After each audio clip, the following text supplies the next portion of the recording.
Kamu gak usah ikut campur hubunganku sama dia. Gak usah ngelarang-larang.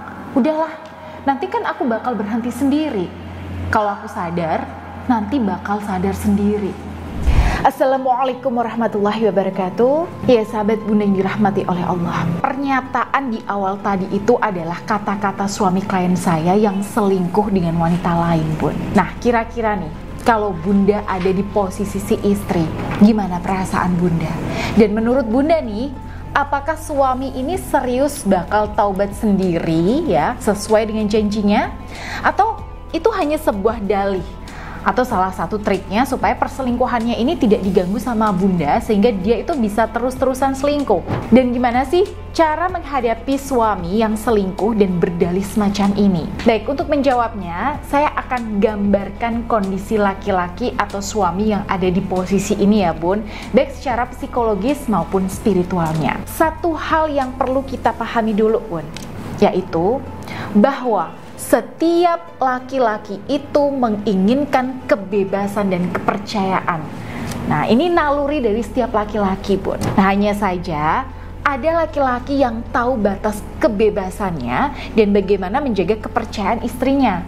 Tapi banyak juga laki-laki yang nggak tahu batasan-batasannya. Nah, jadi ketika suami bunda bilang, kamu itu nggak usah ikut campur, nanti aku tuh bakal berhenti sendiri. Nah, itu adalah sebuah ekspresi yang keluar dari naluri laki-lakinya, Bun, yang menginginkan kebebasan dan kepercayaan sekaligus. Suami bunda ini merasa bahwa dia itu seolah yang paling tahu apa yang dia harus lakukan.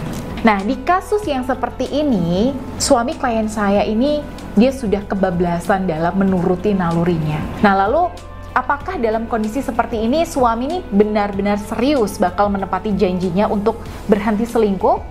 Nah, ini yang perlu saya jawab dengan hati-hati nih Bun. Jadi, dalam kondisi seperti ini, sebenarnya hati suami bunda ini ada di antara dua sisi. Di satu sisi sebenarnya nuraninya menyadari kalau dia itu salah, tapi hawa nafsunya dan egonya itu masih asyik dengan selingkuhannya. Dan salah satu sifat dari ego itu kan gak mau ya kalau dia itu diganggu kebebasannya. Nah, makanya suami di sini tuh masih belum mau kehilangan kesenangannya untuk selingkuh. Dan itulah yang bikin dia itu gak mau melepaskan selingkuhannya. Jadi kalau bunda bertanya, apakah suami itu bakal berhenti sendiri sesuai apa yang dia janjikan? Maka jawabannya bisa iya dan bisa tidak. Tapi Bun, saya sebagai konsultan spiritual pernikahan meyakini bahwa kata-kata suami itu bisa jadi betul. Artinya bisa jadi janjinya tadi ya nanti juga bisa berhenti selingkuh sendiri kok. Nah, ini itu bisa terwujud dengan beberapa syarat. Jadi yang pertama, suami merasa bahwa kesenangan yang dia dapatkan dari selingkuhannya ini sudah habis, bahkan sudah bisa di cover sama istri syahnya, sehingga dia nggak lagi butuh selingkuhannya. Misalnya nih, suami senang banget sama selingkuhannya karena si pelakor ini pintar menanggapi cerita suami, pintar ngomong ke suami, lihai nih berkata-kata manis, mahir melayani di ranjang atau apapun lah itu. Orang selingkuh itu kan di awal-awal akan merasa apa-apa itu terasa indah ya Bun, terasa nikmat dan menyenangkan. Ya namanya juga fase di bulan madu. Tapi seiring berjalannya waktu, kesenangan dan kenikmatan ini akan memudar sendiri. Ya persis seperti baju yang sudah mulai usang. Apalagi kalau di dalam kondisi ini suami merasa bahwa istrinya di sini bisa menyajikan apa yang dia cari dari selingkuhannya. Semisal nih, dalam hal komunikasi misalnya, istri itu ternyata bisa menata ucapannya sehingga lebih nyaman di telinga suaminya. Atau dalam hal pelayanan ranjang contohnya, istri ternyata itu bisa ngasih variasi-variasi dan sensasi tertentu sehingga bikin suami itu kembali menemukan hasratnya ke istri syahnya. Apalagi si istri ini rajin merawat aura seks appeal-nya. Nah, dengan kondisi seperti ini maka sekitar 80-90% kemungkinan tuh suami bisa benar-benar berhenti selingkuh dengan sendirinya. Jadi di sini dia bisa berhenti selingkuh sendiri karena dia merasa istri di sini lebih mampu menawarkan apa yang dia mau. Nah, intinya di poin pertama ini kuncinya adalah daya tarik istri. Nah, kemudian kondisi yang kedua yang bisa bikin suami itu berhenti selingkuh dengan sendirinya, yaitu ketika selingkuhannya ini mulai muncul sifat buruk dan kekurangan yang bikin suami jadi ilfeel. Nah, ini biasanya sering terjadi pada klien-klien saya yang saya bimbing, Bun. Suami yang awalnya lengket nih banget ya sama selingkuhannya sehingga lupa sama anak istri. Nah, begitu tahu si pelakor ini lebih jengkelin, ya si suami bakalan langsung ilfeel. Misalnya nih, ternyata si pelakor ini tuh lebih posesif, Bun. Atau si pelakor ini tuh lebih galak, lebih banyak marah-marahnya. Suami di sini bakal berpikir ulang ya mengenai hubungan perselingkuhannya. Dan di fase inilah akal pikiran dan kesadaran suami itu akan mulai muncul. Dan di sini dia mulai akan menimbang-nimbang nih, Bun.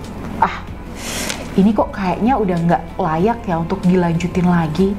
Mending aku balik sama istriku aja lah. Nah, jadi intinya kalau di poin pertama tadi suami berhenti selingkuh karena ada daya tarik yang lebih kuat dari istri, tapi yang poin kedua ini kuncinya adalah soal daya tolak yang besar dari sisi pelakornya sendiri. Jadi ya ibarat magnet nih, daya magnet cinta si pelakor ini ya udah lemah, sedangkan di sisi lain daya magnet cinta istri itu jauh lebih besar. Inilah sebabnya saya selalu mendorong klien-klien saya bahwa daripada nih ikut cawe-cawe soal perselingkuhan suami yang bikin sakit hati, lebih baik Bunda itu fokus memperbaiki dan memperbarui energi aura daya tarik dan magnet cintanya. Karena saya meyakini bahwa nanti itu akan ada waktunya di mana daya magnet si pelakor itu juga akan sewaktu-waktu melemah. Ketika aura negatif yang mempengaruhi suami Bunda ini sudah luntur, mau si pelakor ini pemakai susuk, pakai pelet, pakai sihir, guna-guna,